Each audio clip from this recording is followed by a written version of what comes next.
Hi, it's Teresa Janzen. I have some really exciting news for you at the end of today's show, so stick around and don't forget to hit subscribe while you're here. According to Claire O'Sullivan, love means never having to hear your Miranda rights. Join me as we discuss Claire's new novel, Romance Under Wraps. Welcome to Drawn Onward. I'm your host, Teresa Janzen, and today get ready for some romance and intrigue because I have with me Claire O'Sullivan, and she has a brand new novel that we're going to hear all about. Welcome, Claire. Hi, how are you today? I'm doing great. How about you? I'm wonderful. I had all my coffee. There you go. Well, great. That is the most important part of my day. That Just about starts everything off in the right way, in my opinion, also. So, Claire, just to get us rolling here, before we talk about the novel, I want to hear a little bit about you. So, tell me a story that really paints a picture of who you really are. Well, I am a retired nurse practitioner, and I was a nurse and nurse practitioner for 38 years. So I have medical background. Plus, I'm a coffee lover, as you know, but in my past, I had an issue with a 6-shot espresso, which I didn't know was coming my way. That was bad. I have some experience in forensics. Forensics sounds really interesting to me. So that forensics, that's like that finding the clues to solve a crime type of thing? Like a CSI program, sort of. You walk into the crime scene, and then the actual CSU group does the work. They take pictures, they do the drawings and all of that stuff. Okay, so you have a lot of professional experience that has really helped to inform your writing, and that's why you're able to write so well about these intriguing, may I say, events that happen in your book. I love doing it. That's great. That's great. So you have the behind the scenes knowledge that really brings that story out then for your reader. So I have a question for you when it comes to Christian fiction and Christian mystery, suspense, romance, that type of thing. How is that different from maybe a mainstream novel that I might pick up in the airport bookstore or something like that? How is it different? Most Christian fiction has a faith element. Some has a lot of faith, gospel preaching, whatever in there, and preaching to the choir. Mine does not. It has 2 or 3 episodes of that, and the whole point is to share the gospel, for one, and to help Christians share the gospel with another person. So there are a couple of different ways that you can say Jesus is Lord without preaching to the choir.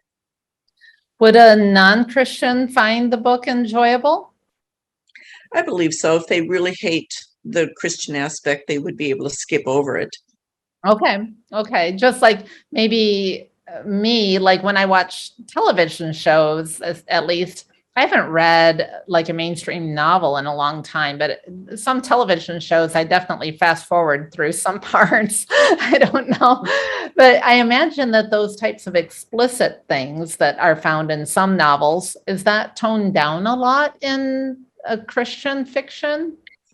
Yes, there's absolutely no sex scenes. There are no episodes of swearing, and the closest I get to a swear word is she swore under her breath.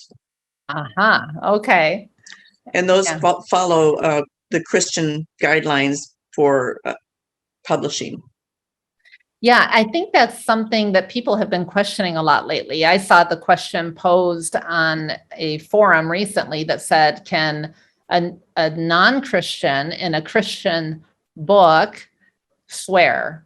And that's a really good question. Do you have an opinion about that? I think it's a realistic thing.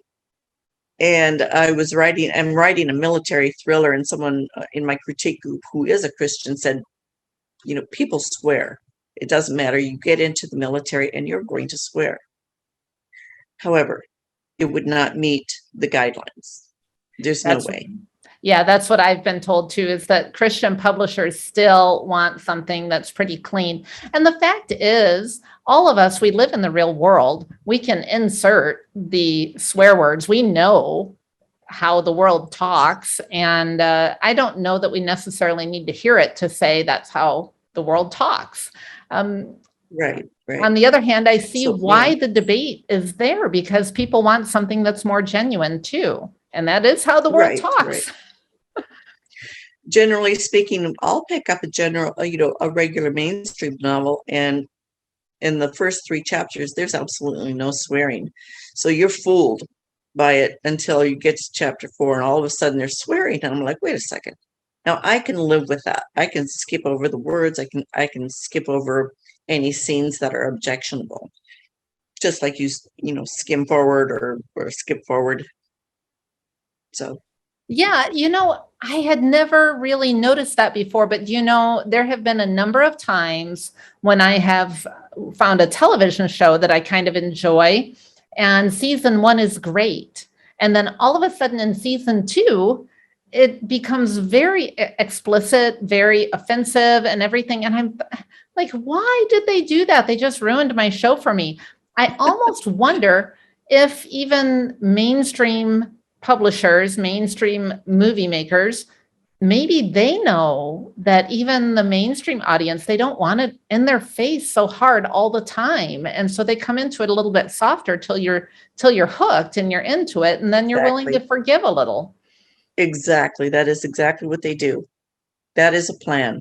And that's why people end up buying novels that are nonfiction or that are non-Christian, but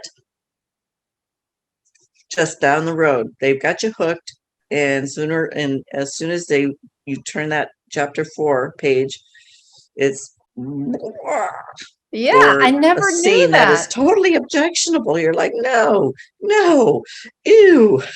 Right. I was reading a book, and chapter 4, all of a sudden, I had to skip about 40% of the book. It was truly, those scenes were that objectionable. And everybody, of course, that was reading it was giving it a 5-star. And the only reason was because they loved the scenes. And I'm like, I didn't. I just skipped it. Yeah. So tell me a little bit about this new novel that you have that just came out. And in the middle of coronavirus, everyone's at home reading quite a bit more. And I've also found that many people are at home writing, but you did the majority of your writing probably before coronavirus hit full swing. Long before, yes. Yeah. But I did a lot of editing, yeah. Oh, okay. So in Romance Under Wraps, Catherine Cade is the main character. She is an identity thief. She has no recollection of her past history. She was in a coma for quite some time. So she has absolutely no recollection of her past. So she's working audaciously as a nurse practitioner. And she suddenly is presented with a possible death certificate from a patient of hers who's a VIP, which puts her on the spot. And she's thinking, I need to run, because here's a cop in my office asking me questions that could point to me as a murderer. So she's thinking about this whole thing. She decides to do some things that are illegal, very illegal, and she gets caught up and red-handed. Rick Calhoun, the homicide detective, comes to her door, and he does something completely illegal, and she's caught. Now she has to do his dirty work, because it's corruption, and he can't do any of the work that he's supposed to do. All right. Well, that does sound like it's intriguing. So, how would you classify this novel? Is it more of a suspense thriller, or is it more romance? How does it fit? It's heavy in romance. It is also heavy in intrigue. Things get blown up, etc. Lives are at stake. There are bullets involved. So, and there's blood. So, All right. so I tell people that are very sensitive to, maybe skip over that part so that they're not, worried about it or can't deal with it. There's just a few scenes that are bloody, and Okay. they do work into the plot. They're not gratuitous. Okay. You know what's really interesting about our brains when we read a book is that the reader is the one who's going to paint the picture in their mind. Yes, you've painted the picture with your words, but it's going to be the reader's experience that'll fill in the gaps and make that scene really come to life in their mind. And people can respond differently based on their life experiences. Right, exactly. Yeah. And my hope is that people will be able to see, because I love to paint what other people see that person as. She has, dark hair. He's describing her, or she's describing him in her mind. So have you always been a fiction author, or have you written other genres as well? I have written a cookbook, not under my name. I've written it under a different name, and that was a long time ago. So I need to revamp that thing. So I won't even tell you what it was called. So, Okay. We'll watch for but that coming out next year, maybe. well, one can only hope. I have a military thriller that is hopefully going to be coming out next year. So your next novel is in the works as we speak. It is almost finished. Let's take a break from the interview with Claire for a moment. I just can't wait until the end of the show to share some news with you. But first, Drawn Onward has been bringing you these interviews with authors for the last 8 months. It's been a blast to learn and hear from these authors as their books launch. And I plan to continue doing these author interviews, focusing not only on the new books being published, but also on the journey and craft of writing and publishing. So you will definitely want to subscribe to Drawn Onward on your favorite platform or on YouTube to keep getting these great interviews. Now for the exciting news of what's coming up next. In October, it's a brand new podcast called Radical Abundance, and it features exciting stories from around the world about how God is working through the body of Christ to bring his abundance of hope, healing, and freedom into people's lives. The very first episode will air on October 4th with a very special guest, my own husband, Dan Janzen. Now, he'll also have with him our friend Ruth. Dan and Ruth have been teaching on what's called an abundance mindset versus a scarcity mindset. And it will be a great way to lay the foundation for the new show. To make sure you catch that very first episode, subscribe to Teresa Janzen on YouTube and on Instagram at author Teresa Janzen, Facebook author Teresa Janzen. Look for the Radical Abundance podcast on Facebook as well. You'll get all the updates and you'll find it just as soon as it goes live on your favorite podcast platform.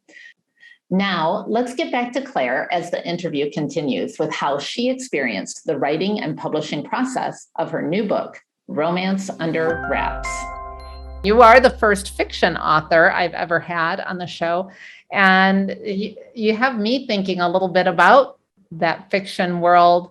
It must be really something to just craft these storylines and characters.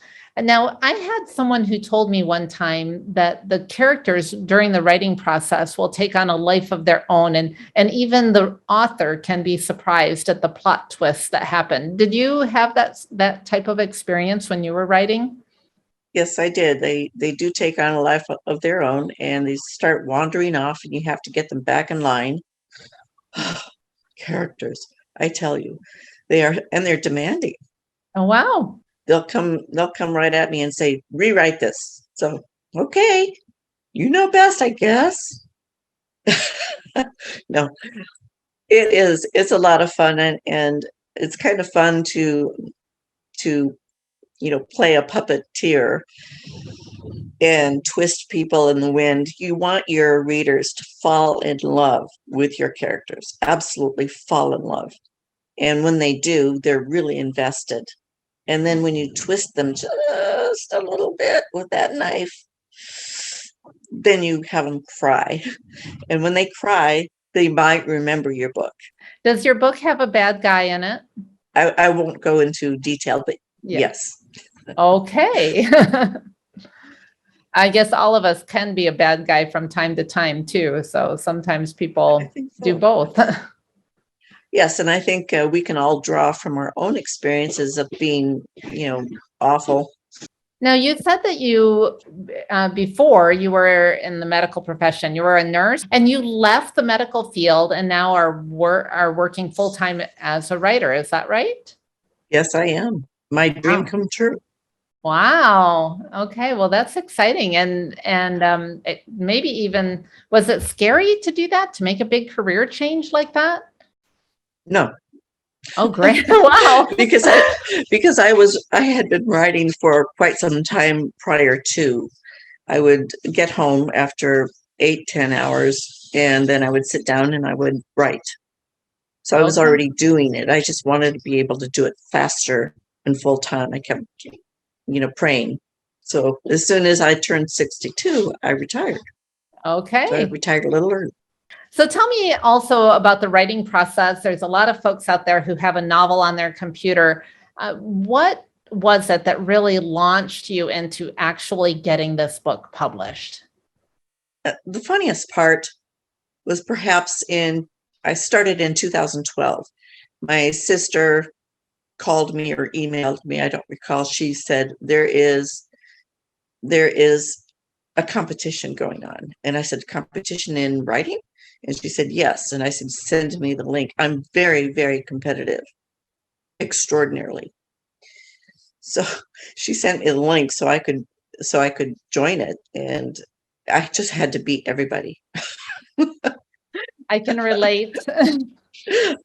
So that was the beginning. But then after all of that, I began realizing the message that I really wanted to convey as a flawed human being in a flawed world, and what people really needed to hear.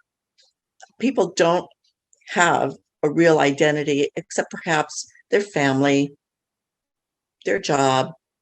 And I wanted people to know that they could have their identity, not in all of that, but in their faith and in Christ. That's where our identity lies.